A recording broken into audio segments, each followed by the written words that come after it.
സർവമംഗളമാംഗല്യേ ശിവേ സർവാർത്ഥസാധികേ ശരണ്യേ ത്രംബകേ ഗൗരീ നാരായണീ നമോസ്തുതേ. ദേവീ ശരണം അമ്മേ. സുപ്രഭാതം, ശുഭദിനം. എല്ലാ ധന്യാത്മാക്കൾക്കും പുലർകാല വന്ദനം.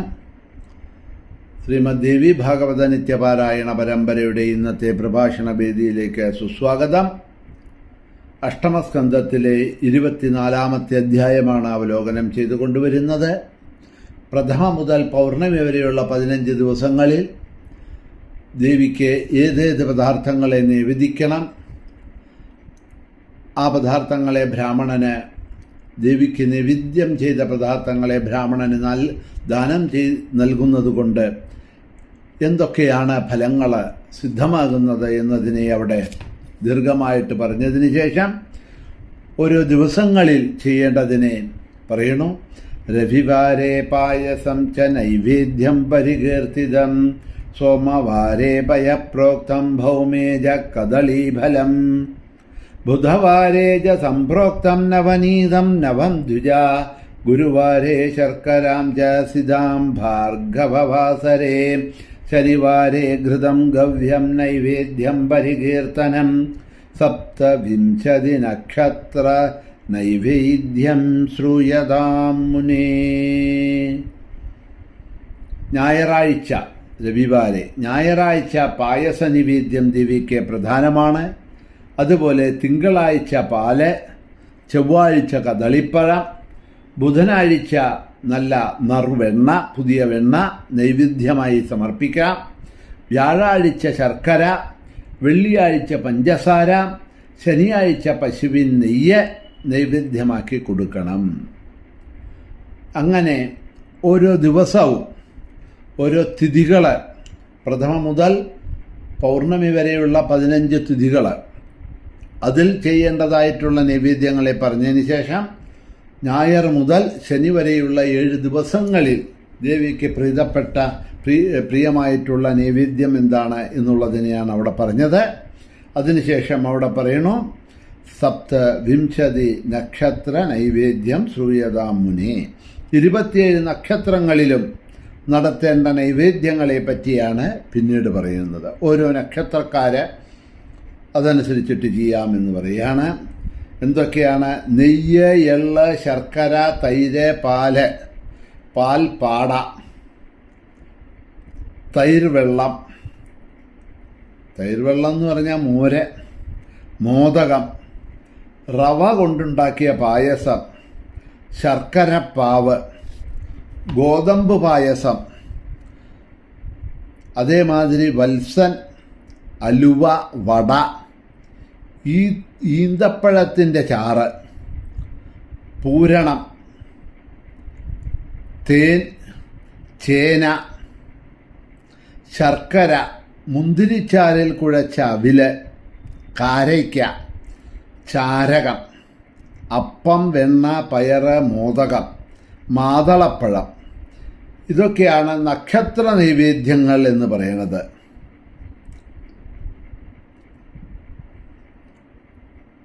അപ്പോൾ 27 നക്ഷത്രത്തിന് ഇത് ഓരോന്നായിട്ട് നെയ്യ് മുതൽ തുടങ്ങിയിട്ടുള്ള ഓരോന്നും, മാതളപ്പഴം വരെയുള്ള 27 സാധനങ്ങൾ, വസ്തുക്കൾ അതാത് നക്ഷത്രത്തിൽ ദേവിക്ക് സമർപ്പിക്കുന്നത് ഉത്തമമാണ് എന്നവിടെ പറയണു. പിന്നെ ചില വിശിഷ്ട ശുഭദിനങ്ങളിലെ നൈവേദ്യങ്ങളെ പറ്റിയാണ് പിന്നീട് പറയണത്.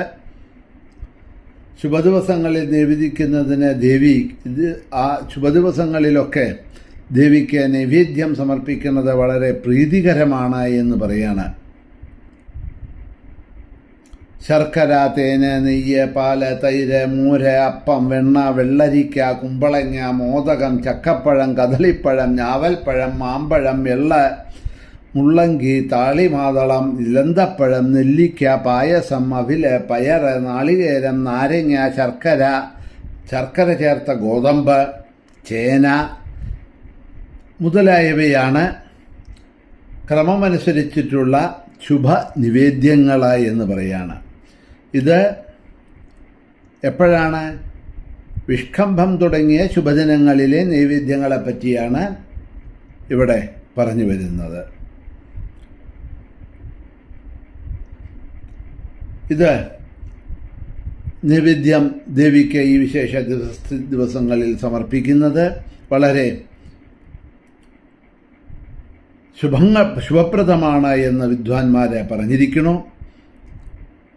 ഇനി കരണങ്ങളിൽ ചെയ്യേണ്ട നിവേദ്യങ്ങൾ എന്തെല്ലാമാണ് എന്നാണ് പറയണത്. ശർക്കര ചേർത്ത ഗോതമ്പ്, ശർക്കരപ്പാവ്, റവപ്പായസം, മോദകം, വത്സൻ, ലഡ്ഡു, അലുവ, എള്ള, തൈര്, നെയ്യ്, തേന്, ഇതൊക്കെയാണ്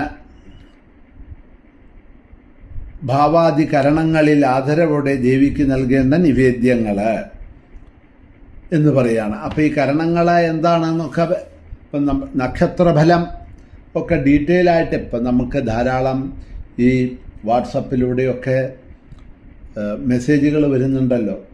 ധാരാളം ജ്യോതിശാസ്ത്ര വിജ്ഞാനികൾ ഓരോരോ ദിവസത്തെയും ഇത് പോസ്റ്റ് ചെയ്യുന്നുണ്ട്. അതിൽ അവരെഴുതുന്നുണ്ട് അന്നത്തെ ദിവസത്തെ തിഥി എന്താണ്, വാരം, തിഥി, നക്ഷത്രം, അതേമാതിരി കരണം മുതലായവയൊക്കെ അതിൽ വരുന്നുണ്ട്. അപ്പോൾ ആ കരണങ്ങളൊക്കെ നോക്കാം നമുക്ക്. ദേവി പ്രീതികരവും ഉത്തമവുമായ പൂജാവിധിയെ പറ്റിയാണ് ഇനി ഇവിടെ നിന്ന് അങ്ങോട്ട് പറയുന്നത്. ശ്രദ്ധയോടുകൂടി കേട്ടോളൂ എന്ന് പറയാണ്. ചൈത്രമാസത്തിലെ ശുദ്ധ തൃതീയ തിഥിയിൽ ഇരിപ്പമരത്തെ ദേവീസങ്കല്പത്തോടെ പൂജിക്കുകയും 5 വിധം ഖാദ്യം എന്ന് പറഞ്ഞാൽ ചവച്ച് തിന്നാനുള്ളവ നിവേദിക്കുകയും വേണം. ഇങ്ങനെ 12 മാസവും തൃതീയ തിഥികൾ തോറും ക്രമത്തിന് പൂജിക്കണം എന്നാണ് പറയണത്. അപ്പോൾ ഈ പൂജാവിധികളെ പറഞ്ഞു പോവുകയാണ് ഞാൻ. ഇതൊക്കെ നമുക്ക് ആചരിക്കാൻ കഴിയുമോ എന്ന് ചോദിച്ചാൽ അതൊക്കെ ഇന്നത്തെ സമയസന്ദർഭത്തിൽ നമ്മളെ കൊണ്ടൊന്നും ഒന്നാമത് ഇതൊക്കെ ഓർമ്മ വെച്ചുകൊണ്ട് ഇതൊക്കെ ചെയ്യുക എന്നുള്ളത് വളരെ കഷ്ടമായിട്ടുള്ള കാര്യങ്ങളാണ്. പക്ഷേ ദേവി പ്രസന്നയാകുന്നതായിട്ടുള്ള പൂജാവിധികൾ ഇവിടെ പറഞ്ഞിട്ടുള്ളതിനെ പറയണു എന്ന് മാത്രമേ ഉള്ളൂ. അപ്പോൾ ചൈത്രമാസത്തിലെ ശുദ്ധ തൃതീയ തിഥിയിലാണ് ഇതെല്ലാം ദേവിക്ക് അർപ്പിക്കേണ്ടത് എന്ന് പറയാണ്. 12 മാസവും ഈ തൃതീയ തിഥികൾ തോറും ക്രമത്തിന് ഇതേമാതിരി പൂജിക്കണം. 12 കാര്യങ്ങളാണല്ലോ ഇവിടെ പറഞ്ഞത്. അപ്പോൾ ഓരോ തൃതീയയ്ക്കും ഓരോന്ന് എന്നുള്ള നിലയ്ക്ക് അതിനെ പൂജിച്ചു വരിക. പിന്നെ ശുക്ലപക്ഷത്തിൽ ചെയ്യേണ്ട വിധിപ്രകാരമുള്ള നൈവേദ്യങ്ങൾ എന്തൊക്കെയാണ് എന്ന് പറയുന്നു. വൈശാഖമാസത്തിൽ ശർക്കര ചേർത്ത നൈവേദ്യം, ജ്യേഷ്ഠമാസത്തിൽ തേന്, അതേമാതിരി ആഷാഢമാസത്തിൽ വെണ്ണ, ശ്രാവണമാസത്തിൽ തൈര്, ഭാദ്രമാസത്തിൽ ശർക്കരയും, അശ്വിനി മാസത്തിൽ പായസം, കാർത്തിക മാസത്തിൽ പാല്, ഇതെല്ലാം ഉത്തമമായിട്ടുള്ള നൈവേദ്യമാണ് ദേവിക്ക്.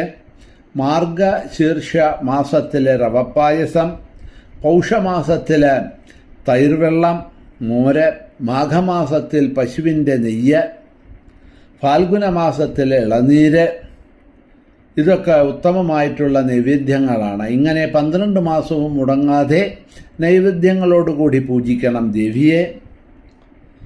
മംഗള, വൈഷ്ണവി, മായ, കാളരാത്രി, ദുരത്യയ, മഹാമായ, മാതംഗി, കാളി, കമലവാസിനി, ശിവ, സഹസ്രചരണ, സർവമംഗളസ്വരൂപിണി എന്നീ ക്രമത്തിൽ ഓരോ മാസവും ഇരപ്പവൃക്ഷത്തെ ദേവീസ്വരൂപമായി സങ്കല്പിച്ച് ഓരോ മാസവും വിധിച്ചിട്ടുള്ള നൈവേദ്യത്തോടുകൂടി പൂജിക്കണം എന്ന് പറയാം. പിന്നെ മധുകവൃക്ഷമായ ദേവേശിയെ, മഹേശ്വരിയെ സർവകാമങ്ങളുടെയും സമൃദ്ധിക്കും വ്രതം പൂർണ്ണമാകുന്നതിനും വേണ്ടി സ്തുതിക്കണം. പുഷ്കരനേത്രേ നമസ്കാരം. ഹേ ജഗജ്ജനനി, നിനക്ക് നമസ്കാരം. ആ ശ്ലോകങ്ങളൊക്കെ ഇവിടെ പറഞ്ഞിട്ടുണ്ട്.